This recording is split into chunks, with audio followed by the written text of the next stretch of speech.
But now it's exactly 9 o'clock. And so we're now recording this amazing impact collaborative, learning from the leaders, centering local Indigenous women's voices. I could not be more excited personally because I am hungry to learn. And so you better get your questions in to that chat and that Q&A right away, listeners, because otherwise I'm not going to give you any space. I have so much to learn, and I'm really excited to learn with these amazing leaders. So, welcome, as many of you know, but so many of you won't. My name is Maria, and I'm really lucky to work with this incredible team on the screen and off the screen. So, thank you, team of the Women's Fund Miami-Dade. But our team includes our founder, the amazing Marilyn Gladstone, who's sending me fiery emails day in and day out. Elected officials, many representatives' offices will be with us today. Community partners, we love you, and I'm so excited that you're here to learn with us. Many direct service providers, and then our donors who fuel this mission day in and day out. Our board, our Break a Sweat board is what I like to call them.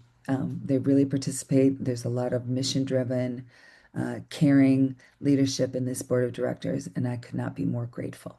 But on to what we want to talk about.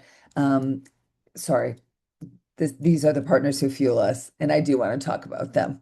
This work doesn't happen, and I venture to say that the work of our speakers today wouldn't work without people who fuel their mission. So please consider fueling theirs in addition. These are impact partners who, whether they're writing scripts or they're putting together a webinar or they're putting data on like Viviana is onto the Gender Equity Index, their work is equally important because none of this work happens without our impact partners fueling our mission. So thank you each and every one. Of our 4 programs, we convene with things like advocacy training and these monthly impact collaboratives. We have public awareness campaigns, which are amazing, as we all know. We have our grantee partners with whom we break a sweat and do collective impact and grant some funds. And then we have research and data. And Viviana Alvaro Pacheco, please take it away and share our data segment for today. Thank you, Maria. Good morning, everybody. My name is Viana Vidal Pacheco. I am the Director of Research and Policy at the Women's Fund Miami-Dade, and I'm super excited to be here with you all this morning. I'm going just to be sharing a couple of really quick data points on the Indigenous communities that are here in Miami-Dade County. I also want to start off by saying that kind of a little caveat that the information pulled together here is from the 2024 American Community Survey. So it's U.S. Census data. Now, for those of you that don't know, sometimes the U.S. Census doesn't represent us as we'd like it to. So this data that we pulled, it is for Indigenous communities, but they identify them as American Indian and Alaskan Native. Right, so there's also a very big lack of data on Indigenous communities, which I think is a point that you'll see throughout this webinar today, but that I want to start off by highlighting as well. So based on the US Census, some of the demographics, there are 22,344 individuals that identify as American Indian and Alaskan Native alone or in combination with one or more races, right? So there's 22,000 with combination. However, there are 7,465 who identify as American Indian and Alaskan Native alone. Out of which 3,787 are male and 3,678 are female. We have a quick breakdown of bachelor's degree or higher. And some of these data points are also based on data points that we collect for our gender equity dashboard, but we don't break it down enough to include American Indian and Alaskan Native due to this lack of data. So for bachelor's degree or higher, out of the 7,465 population, there are 229 males and 372 females that have bachelor's degree or higher. So you have a higher percentage of females who have bachelor's degree or higher. And I think where we're where it gets really interesting is in this income and earnings section. So in 2024, the median household income for this demographic, it was $50,000 annually in comparison to the county income at $76,000 annually. For individuals, the median annual income was $28,000, where men earned $30,000 and women earned $23,000, right? So you have already some very big gaps on the income and earnings side. Something that we always like to highlight is the pay gap, the gender pay gap. So for American Indian and Alaskan Native women, they earned 0.46 cents to every dollar earned by men. Now, this is overall men in the county. So it's 46 cents for Native women. And for, in comparison to white men, it's 24 cents to every dollar earned by white men. That's huge, right? You have huge pay disparities. I mean, that gender pay gap is quite astonishing. And then what you have at the bottom is it's a little graph showing median earnings by race. So you really see, that huge disparity with American Indian and Alaskan Native really coming at the bottom there in their earnings. This is just a snippet of what is available and what we really like to ground ourselves in, right? We really want to show the data first so you can understand the context within which the speakers will talk and share about their experiences and information. Thank you so much. Okay, so much to do. At Your Women's Fund, we say your focus is our power. We thank you all for focusing today on the voices of these incredible leaders. And I'm going to be quiet right away and ask Cheyenne to introduce herself and introduce the framework of today's discussion. Please take it away. I'm hungry to listen. Thank you. Thank you. Good morning, everybody. I love seeing everybody's little comments pop up in the chat. It feels good to be here. It's such a pleasure to be joining for the December Impact Collaborative that is highlighting local Indigenous women leaders. I want to say thank you to the Women's Fund for this opportunity to share and learn together. I'm really honored to be a fellow panelist with two women and friends of mine that I deeply respect and admire. My name is Cheyenne Ethet Kippenberger. I'm a citizen of the Seminole Tribe. I was born and raised on the Hollywood Reservation, which is just a smidge north of Miami-Dade. But I am the founder and CEO of CK Tribal Consulting, where I specialize in diplomacy, environmental policy, and stewardship through an Indigenous lens. And I do a lot of narrative work. And so I really focus on cultural and historical competency across all professional sectors. And I'm a full-time student. I'm getting my environmental policy and management degree right now. I also recently joined the Environmental Protections Office with the Seminole Tribe of Florida to really further in that policy stuff I'm interested in. But more than anything, I just love where I come from. I love my community. I love where I was raised, and I love the environment.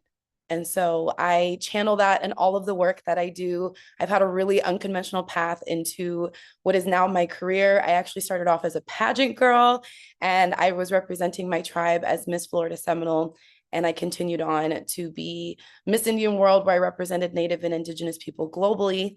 And it was the honor of my lifetime to travel around the world, interacting with different Indigenous communities, highlighting the issues that we face. And I now take all of those experiences and I just channel it in everything that I do. And so I think it's really important to understand the communities that are here today in Florida. The Seminole and Miccosukee tribes are the only two federal recognized tribes in the state. We have a really unique history. We have a beautiful strength that still carries on in our communities today. We have a rich, thriving culture. Our language is thriving, our traditions are thriving, our young people are thriving.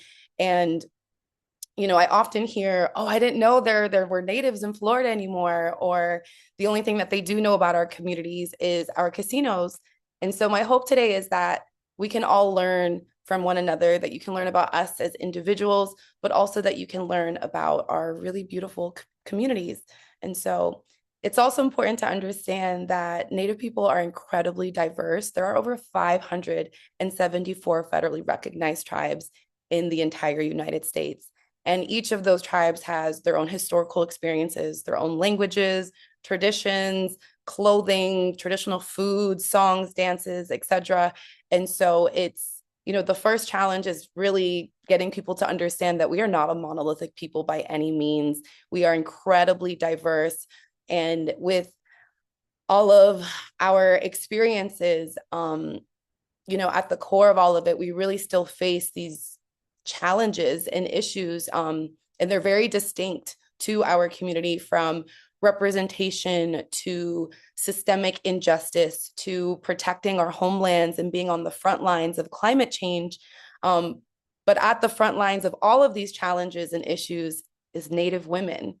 Our women are incredibly fierce and fearless. And I myself have been mentored and shaped by the women in my life. I am grateful for the cultural basis that I was raised on. The women in our community are incredibly respected as leaders, and I'm sure you're going to see that in our panel discussion today. But the reality is that we are severely underrepresented in arguably all sectors of life, from healthcare to education and history, and that plays a large part in the issues that we face today. And so when we look at environmental exploitation, cultural disposition, and systemic discrimination, it creates difficult vulnerabilities that our community faces. And we're going to hear about education, awareness, human trafficking, as well as environmental justice today. And all of these issues are intersecting. They are all interconnected with one another. And I look forward to, my fellow panelists helping me expand on this, and why knowing about these things is extremely important, but also knowing that our communities have the solutions to these issues, and they may be complex, but we are very much so capable of being able to tackle these things in-house. And so we're going to be hearing from Dr. Chupko about the missing and murdered Indigenous women's, girls, and Two-Spirit people crisis. We're going to be hearing from Kendall about education and the importance of sharing our history. But, as I mentioned, to address these issues, the solutions must center Indigenous voices. They must recognize that our people hold important knowledge systems, and our tribal sovereignty must be respected. And to combat the root causes of all of these things, I think most importantly too is centering women, considering that we are the ones that are most disproportionately affected by these things. And so I'm so honored to be here today. Thank you so much for allowing or sharing your time with all of us. I look forward to our conversation. Shanabashat. We are so honored and so grateful. And we need to learn. So everybody knows who comes to an Impact Collaborative. This is not a formal setting. This is a place where all of us come to learn. Some of the people who are listening today have been on the screen before, but we're all lifelong learners. And so what you said, Cheyenne, is incredibly important to all of us. And I want you to all be gutsy, because we know that centering the voices of people who are experiencing and the leaders of any segment that we all want to learn from is the number one thing that we all know is the most important thing to do. But have we had the opportunity to have this direct access with these three amazing leaders who can tell us what we need to know and what we can do? So I encourage each and every one of us to get our questions ready and write down and figure out, when we have questions after today, how do we contact and how do we ask the leaders what we should be, how we can, what we can do to intersect and to work together. So be active listeners, be active participants. This is your chat. This is your Impact Collaborative. These are your polls. And it's our survey later. So please do our survey as soon as you're done with this as well, because we do use that data and it helps us to do other things. So with that, we will go on. Welcome Dr. Thomasina Chupko, a member of the Seminole Tribe of Florida, but many, many other things. Can you please try and introduce yourself in context of this event in 2 minutes or less? Yes, of course. Good morning, everyone. I'm so excited to be here. I'm happy to be a part of this panel and share some knowledge within our community and what's happening within Indian country. Like she said, I am Dr. Thomasina Chupko. I'm a member and a citizen of the Seminole Tribe of Florida. I have a doctorate in educational leadership and also a master's of science in public health administration. I am the founder of Indigenous Intentions, which is a community cause brand that helps with the MMIR crisis and just to spotlight a lot of the issues that we have within the Black and Indigenous community. Also, the founder of the Sacred Relatives, which is the environmental and healing piece of this work. And also, I'm a licensed indigenopathic practitioner and a heart keeper, which is just the ceremonial title that helps with the grief process of those who are affected by the MMIR or the MMIW crisis. So I'm excited to be here and I'm excited to learn from each and every one of you. And yes, and here's some slides. Well, this is a slide on where to find me. Like I said, Indigenous Intentions, Sacred Relatives, and my email address and website. So you can learn a little bit more about what it is that I do within Indian country. Thomasina, I'm going to break my own rules and ask you the first question. Can you explain to all of our audience who might not know what MMIR and MMIW Sure. are? Yes. So MMIR and MMIW are missing and murdered Indigenous relatives, which is the more inclusive way of saying it, including two-spirit relatives and also men and girls and just the youth in general. And MMIW was the original title, which is Missing and Murdered Indigenous Women, which is a epidemic that happens within Indian country that goes underreported and underrepresented within media. Thank you so much. I'm sure more to follow on that. Thank you so much Thank for you. teaching us. Kendall, so excited to have you with us today. Can you please introduce yourself? Hello, everybody. My name is Kendall Osceola. So as you can see on the slide, I am a archives technician for the Miccosukee Archives, Libraries, and Museums Department. Um, and I am also a Miccosukee Embassy Fellow. Um, and so as you see on the slide there, the Historical Working Group is a interdepartmental group that specifically wanted to get the word straight on the Miccosukee history from the actual voices of the Miccosukee tribal members. And what we do is we conduct outreach programs that come out to Miami-Dade and surrounding areas um, so that we could be able to educate people on their neighbors next to Miami-Dade County.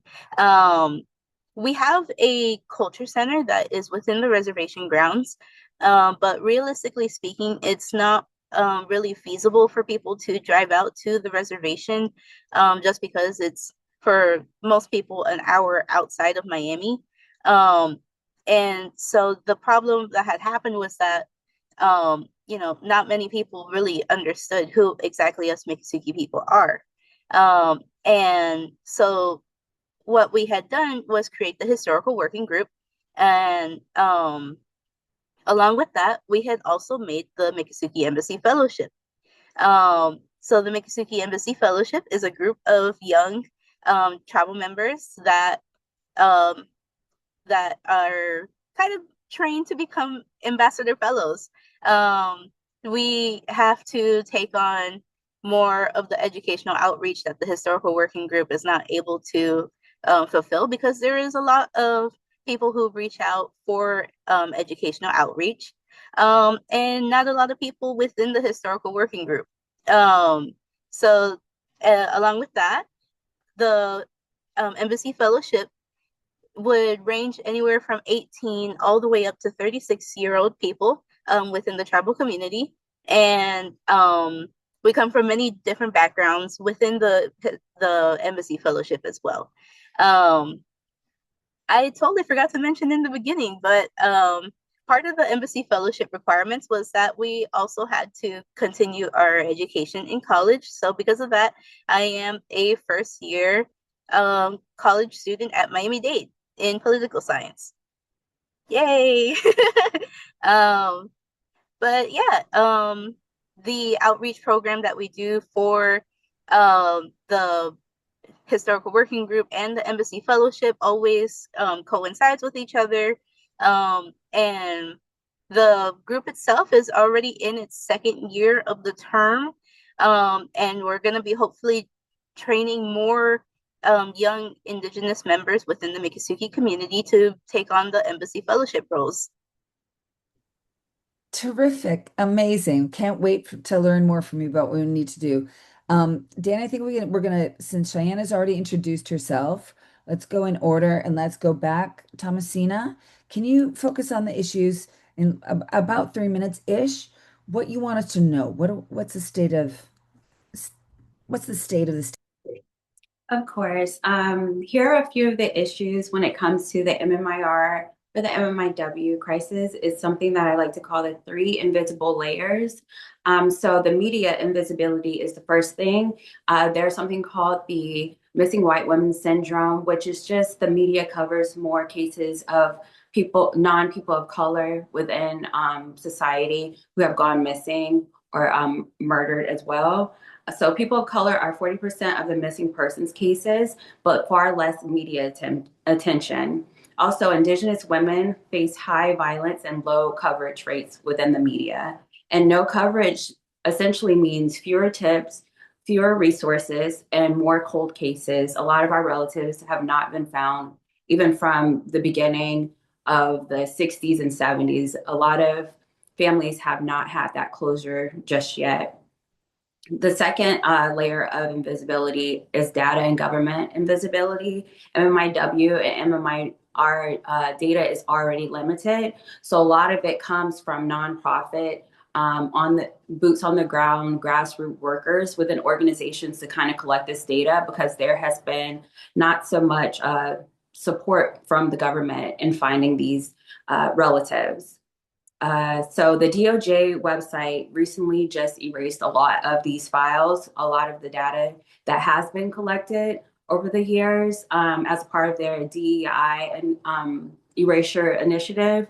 And so that erases the testimonies, data, and recommendations from the families that fought for this data, that fought to actually build task forces and go to try to find their relatives. And deleting these reports is just saying your crisis doesn't deserve the record or the coverage. And the third layer of the invisibility is intersectionality invisibility. So not just within the Indigenous or Native community, there are a lot of people of color as well as the Black community. A lot of these cases are not represented as well. They're underrepresented in the media, the funding, and the policies. Same forces that erase the MMIW and the MMIR cases are also erasing the other people of color and Black cases as well. So there's very low media coverage. And so organizations are helping to join forces in order to collect this data and secure funding so that they can continue to have these task forces search for their relatives. And those most likely to go missing are the least likely to be believed or resourced. So those are the three layers of the invisibility within this crisis, which is the media coverage, the government data being erased, and the intersectionality and the invisibility within the media of both populations and communities.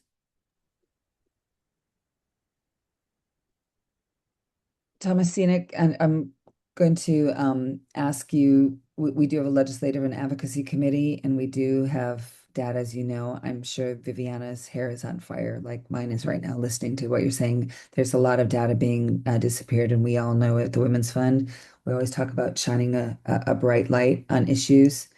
And we know that um, that's when things fester, is when they're hidden from view. So please do share everything that you possibly can with this group, whether today or in the future, about how we might come together to support. Thank you very, very, very much. Thank you.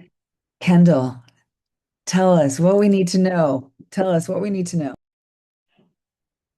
Okay, so like I had said earlier, the historical working group,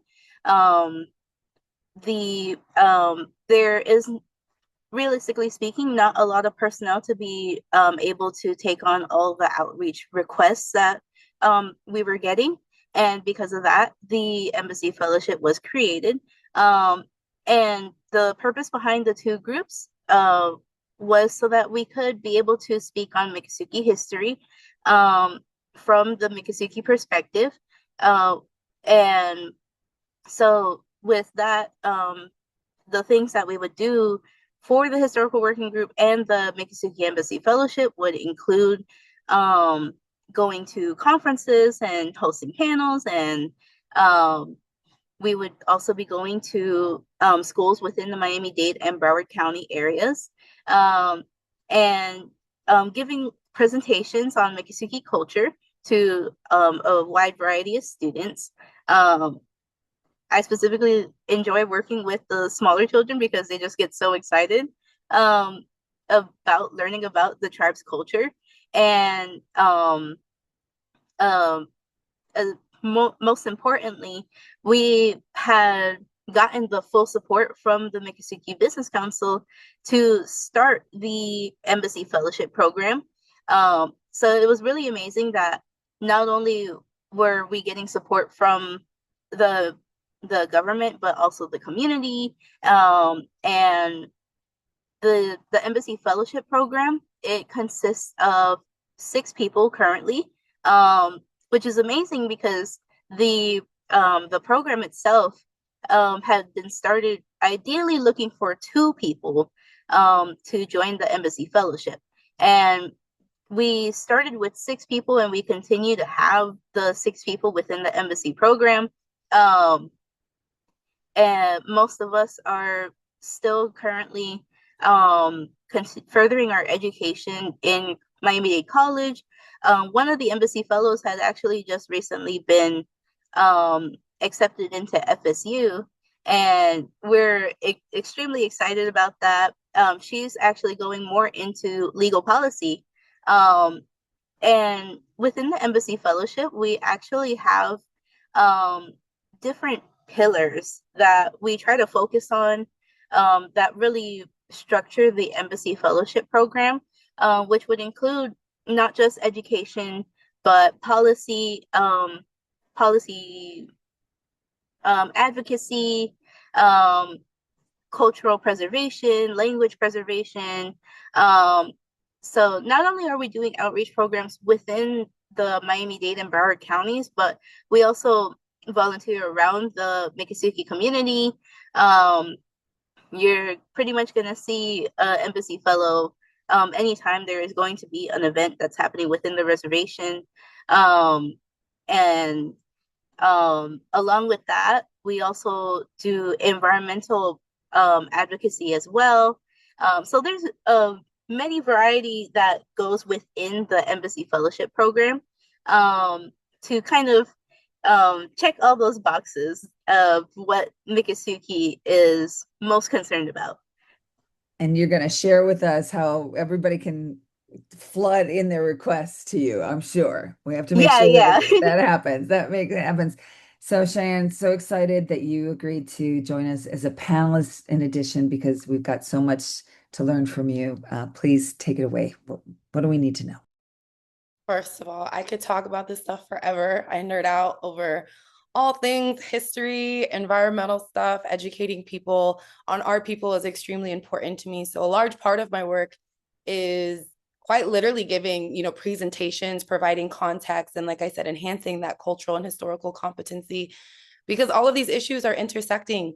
And, today I really want to focus on the climate and environmental challenges that our community are on the front lines of, and the state of Florida is ground zero for climate change, guys. And so, we're already seeing the effects of climate change happening all around us. Our coastlines are being affected, our marine ecosystems and animals are being affected, and the Everglades is being heavily affected.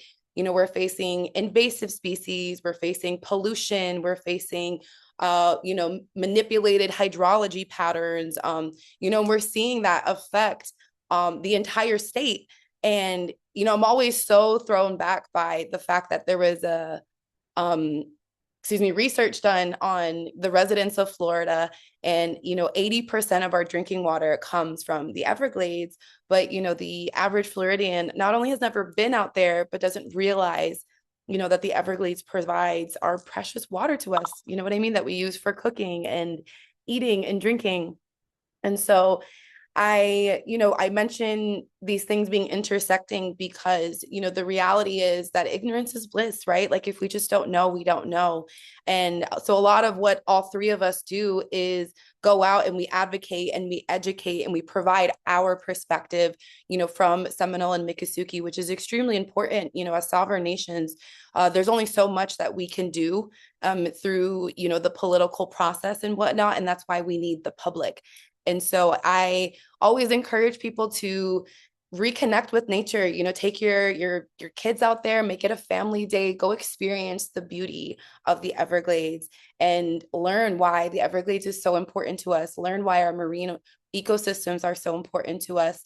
We're going to be facing hurricanes, we're going to be facing more heat, we're going to be facing, more dangerous climatic experiences because of climate change. And so what we need to do is educate ourselves and make sure that we understand what we're facing so that we can best prepare ourselves. Women at the front lines of climate change all across the globe. It's so important. Yes, yes. Thank you, thank you, thank you. Thomasina, we have now we see their issues, their problems. Tell us, what can we do? What are you doing about it? And how can we all be a part where we wanted to be a part? Please share. What do we do? Of course. So here are some of the solutions when it comes to media and storytelling. One thing that I do with my social media presence is always amplify the cases of the missing and murdered Indigenous relatives and women so that we can actually help one another across essentially across the world, because there was this most recent case within our tribe where one of our relatives went missing. I believe it was in Paris. And through sharing on social media, his family was able to bring him home. So that was an amazing thing. And that's just the power of media and social media. So essentially, it's using the equity-based reporting guidelines, disengaging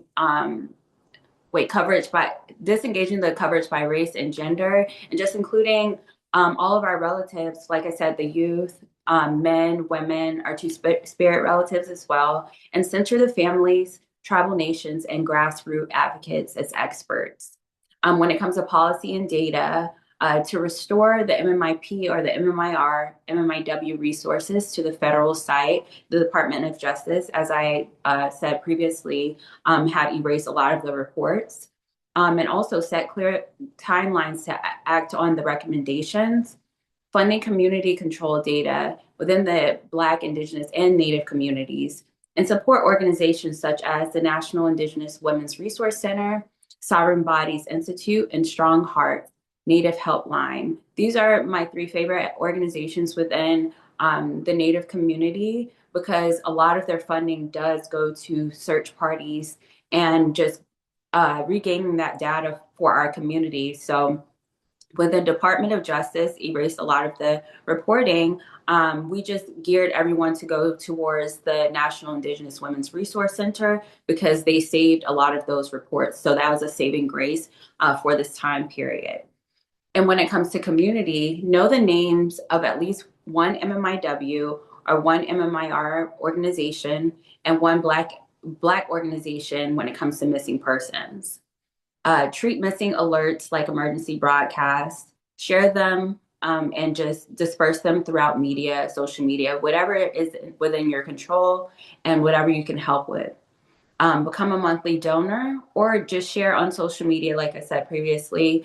Monetarily, if you can donate to organizations to help them continue their funding and their searches for relatives, that would be great. But if you don't have any monetary contribution, sharing is even more important. Always name the reports that have been removed when you talk about the crisis. So those are my three main solutions when it comes to media policy and community. Okay, I'm going to be listening to this again, and our team's got homework to do. Um, we will follow up in at least one or two or three areas. We are really grateful for this information and invitation to understand better. Thank you so much. Kendall Osceola, teach us more. What can we do? Okay, so um, the in terms of what the community can do to help the Miccosukee in being able to continue reaching out and educating the Miami-Dade community, um, we I'm so sorry. I did not include the email that you guys could use to reach out to us. So please, um, um, the email that you guys can reach out to is going to be outreach@miccosukietribe.com. That is going to be a direct line to be able to talk to anybody within the historical working group, especially our Chief Education Officer, Lee Marie Muniz. Um, she, along with all the other people who had helped uh, facilitate this program and the embassy fellows, um, it's what we really emphasize is that it's very important that Indigenous history um, be taught specifically by Indigenous communities, and um, I'm so sorry, I'm blinking out. But the so sorry about that. I lost my train of thought. But like I had said, that's going to be the direct way that you're going to be able to reach out to the historical working group and the embassy fellows, and through that you'll be able to help also continue supporting our tribal youth, and especially um, maybe you'll be able to see me too during the outreach stuff. I'm always like volunteering to be um, doing the educational outreach, especially at the schools. Um, and yeah, any questions, please feel free to ask me. I'm going to ask you a question quick before it goes to Yes. questions. Do you do them for really little kids too, like pre-K and Yeah, that kind of stuff the too? the youngest age group that we had done was for um was for actually preschoolers. Amazing, And because one day in particular, we actually did a presentation of Miccosukee history all the way from preschool to fifth grade. And we had spoken to at least 220 children in one day. wow. Well, we have the chair of the board of the Empowering Early Learning Educators who has we have like 107 members of all these early learning centers, and she's really excited to reach out to you. So, and you've done a great job. And don't worry, the team put the email in the chat, so everybody's going to know how to contact you all. So, well done, Thank well you. done, well done. Cheyenne, give us a fishing pole. What do we do? There's so much for us to do. I've mentioned before, really building your own cognizance of our communities, the issues that, Native and Indigenous people are facing, I think is just step one. There's so much to learn from our people. The Seminole Miccosukee tribes have been here for centuries. Our people are masters of this land. We have data, pre-United States. And, one of the big things that I like to educate on is the Indigenous knowledge systems that we utilize in both of the environmental departments for Seminole and Miccosukee. The environmental departments are quite impressive. They have been able to successfully marry, Western science with traditional ecological knowledge and sciences from our communities. And that in itself is just like this really new approach to the issues that we're facing environmentally speaking. And, we see really great success with that. There's huge restoration projects that are going on for the Everglades, and there's huge restoration projects going on for our marine coastlines as well. But what you all can do is, build up your knowledge base, understand why the Everglades is so important. Understand why our native plants and animals are so important. Putting your money where your mouth is also a great way to be of support, donating to different causes. Supporting the Miccosukee Fellows is one way to do that. Supporting MMIR is a way to do that. And to better support these environmental challenges that not only the Seminole and Miccosukee face, but what all of the state of Florida faces, is to honestly, and I'm going to sound like my ninth grade civic engagement teacher, Mr. Strockman, but our power is in voting, and our power is in holding our elected officials accountable to the things that they speak about. And we're all data people here. And so I'm going to share a survey point that was released earlier this year by the Environmental Voter Project. And when individuals in the United States were asked about whether climate change was a political issue or an issue that needed to be solved on an individual level, 70% of the people thought that it was up to us just as individuals to challenge climate change. But there's so much power in policy, guys. Like, we need to be not only asking these people that are running for office or who are already in office, what their thoughts are on climate change, what they're doing to combat it, because we're ground zero right here. And so I am going to encourage people to be civically engaged in that way, because our environment depends on it. Our drinking water depends on it. Our food security depends on it. And as climate catastrophes continue to get worse, our bodies are at risk, our lives are at risk. The future generations to come that are at risk. And so, there's a teaching that all of our communities pass on, which is to be mindful of future generations. What kind of world do we want to leave for our children's?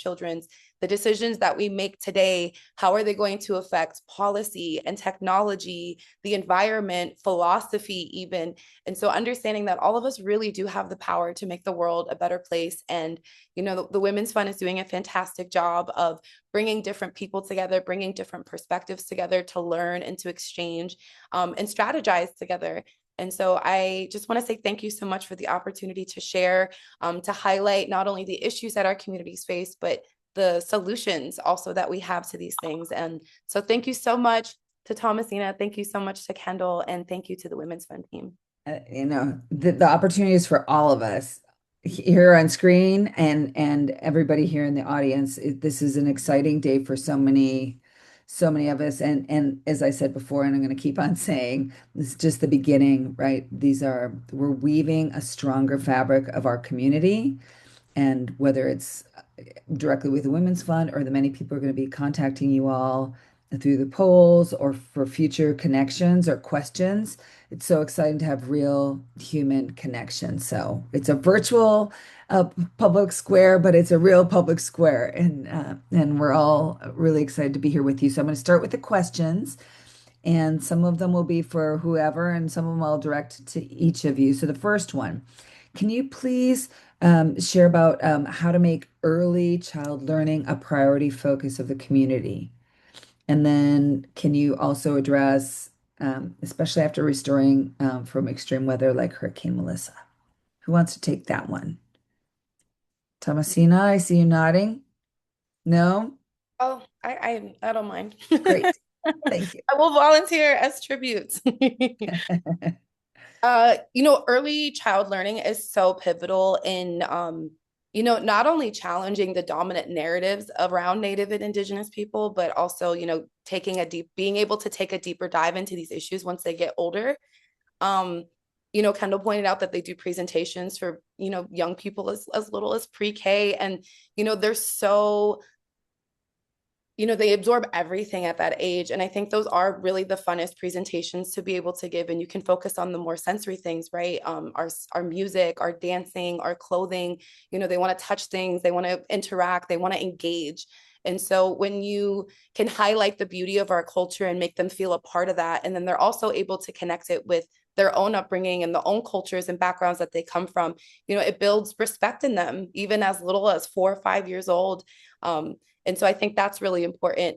But when I see, you mentioned focusing on community and focusing on restoration after extreme weather, I think that also goes back to teaching, little and young people the importance of the environment and why we not only need to respect it, but also that we are in relation with the earth and air and water and the animals and the plants.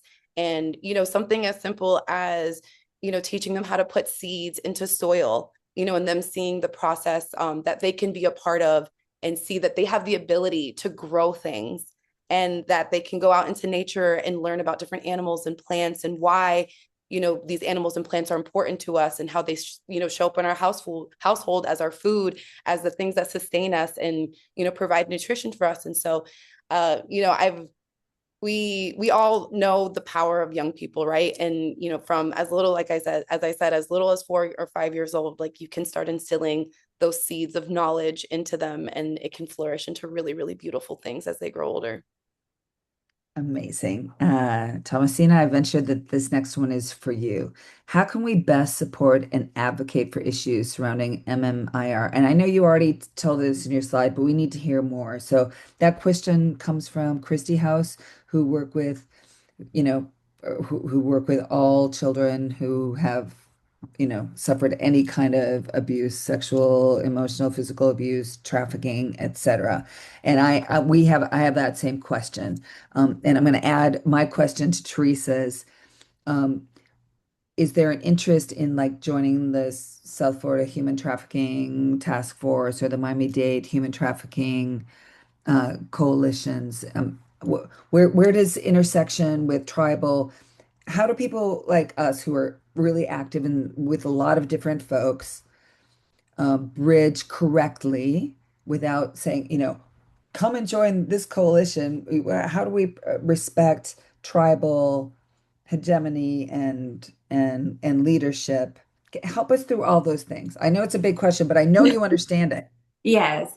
So on a national level, as I was saying, the National Indigenous Women's Resource Center is a great place to start in making that connection, especially with Strong Hearts, because Strong Hearts is more about the children and protecting the youth, and the suicide rates and all of that. And then the other part is National Indigenous Women's Resource Center, which is focusing on MMIR and MMIW, and they're more than open to working with different organizations who want to learn about the epidemic.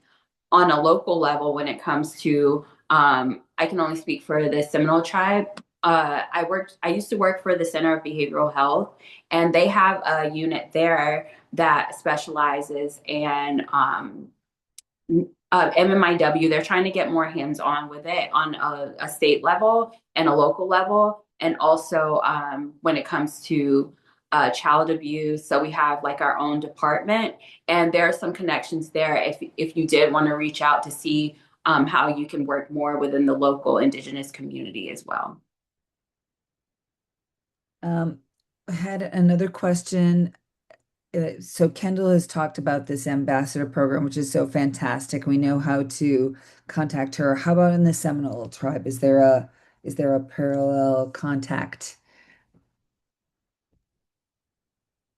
Um, there isn't, and I have to say, like, shout out to Mikasuki for having this really awesome fellowship. The program is awesome, and obviously, Kendall's a part of it, and she's done a phenomenal job, and she's continuing to do this phenomenal job. So unfortunately, we don't have a direct contact for something like that, but we do have really great individuals in the community that do really great work as Thomasina and myself. But if it's something more specific to like environmental issues and whatnot, like I mentioned the environmental departments earlier in our discussion. And so if we get a little bit more specific, we might be able to provide a bridge to a contact within Seminole. All right. Well, we apologize for everybody bothering you in advance. Um, Chairman Talbert asks, this one's for you, Kendall. Why is the ambassador program important to you as an individual, Kendall? So the ambassador program is important to me because when we had first started the ambassador program, we had went through a 2 week intensive training, and during the 2 week intensive training, um, we were spoken to majorly by our elders, and the elders um, were really emphasizing to us the importance of the environment, the Everglades. The They were telling us about how different the environment is now compared to even just the 60s. It was drastically different. They were telling us about how it was growing up for them, and um, that like these kinds of opportunities that are being presented to us tribal youth um, just were something that was considered to be a dream for them. And what I see a lot is that a lot of people, when they see our tribal youth at the front lines, especially when they see like our young women coming out and doing all of these educational outreaches and being speakers at events for environmental policy, um, they it really inspires them and also future generations. And that's why I really enjoy being inside the Embassy Fellowship Program. And it actually kind of led to me beginning my work as an archives technician within the department as well. Fantastic. The next question is about language. So it's a dual question. One, what is the best language for non-Indigenous folks to use? Because people do want to, in this group, people want to be politically correct. So the question came, we've heard Native, tribal, Indian, Indigenous. So what would you tell me when you're talking about our tribe? How should I, as a leader of the Women's Fund, what's the best language for me to use? That's the first half of the language question.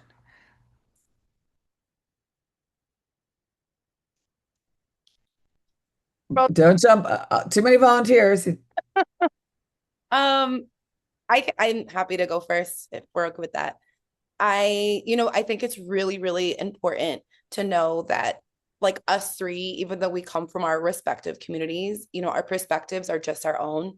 I think it can be really easy to get misconstrued and maybe being put into this position as like a spokesperson for your whole community. And, even us four being on this call, like all of our experiences has been so different. And even our experiences as Native women can be very, very different. And so I think it's really important when you're interacting with Native, Indigenous people, ask them what they prefer. I really do think that's okay. Uh, I've have been referred to as Native, Indigenous. I've been referred to as American Indian. But the truth is, most of my friends know that I'm Seminole, so they're like Cheyenne Seminole. And so I think that's also a safe basis if you know where they're from. Be respectful in that way, and refer to them as who they are. Perfect. And thank you, Chairman And Talbert. Chairman Also, Talbert made a very great point. yes, yeah, Yeah. perfect. Yeah, that's reminds me of something in a different context here yesterday. We were with a bunch of people who work in the birthing space, and people said people like to be identified not as providers, but as what they are. I'm a doula, I'm an obstetrician, I'm a pediatrician. Yeah, that's the trick. That's the key. Amazing. So the second half of the language question, should materials for support, so for example, the hashtag One Team Stop Sex Trafficking campaign, um, would it be of interest to have campaign materials or sort of domestic violence campaign materials, prevention materials in native languages? Mm. Thomasina, do you want to take that one? Yeah, I just needed a little bit more clarity. You said, do we need more training material or resource material in native languages? Right. So it's like around the World Cup, there'll be all these big campaigns, and we do campaigns, but we're just part of it. I consider ourselves Switzerland, and we're working with scores and scores, might be 90, might be 180 organizations by the time everybody signs up. So we have them in English and in Spanish and in Creole. Would it be of interest to have them in native languages? And if so, the call to action, the driver is to be able to call like the state attorney office hotline, right? For tips or for help or for whatever you need. Yeah. Would that be an appropriate call to action and resource? When it comes to languages, a lot of our tribal languages are um, not going extinct, but the fluency level isn't really throughout the whole tribe. So you have some people who speak Creek or Miccosukee fluently. You have people who speak in between like English and Miccosukee or Creek. So I think within our community, it's more of it would be great to have those materials within our language in order to continue the language revitalization. But I think it'd be cool to see and the manuals and resources to see some of the language, maybe greetings or something simple like that. But full out translation, I'm not sure. What do you think, Cheyenne? I have to admit, it's a little sticky, and Yeah. Ken, I want to know what you think about this. We're a very, very private community. We're actively going through building out programs, resources, and materials to keep our languages going, like our two dialects, I guess you could say.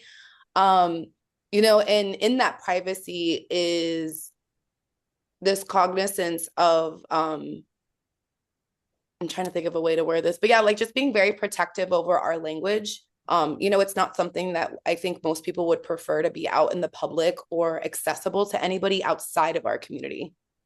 Yeah, so we are in the works of making a adult language program within the Miccosukee community to kind of help with the language revitalization and the preservation of it.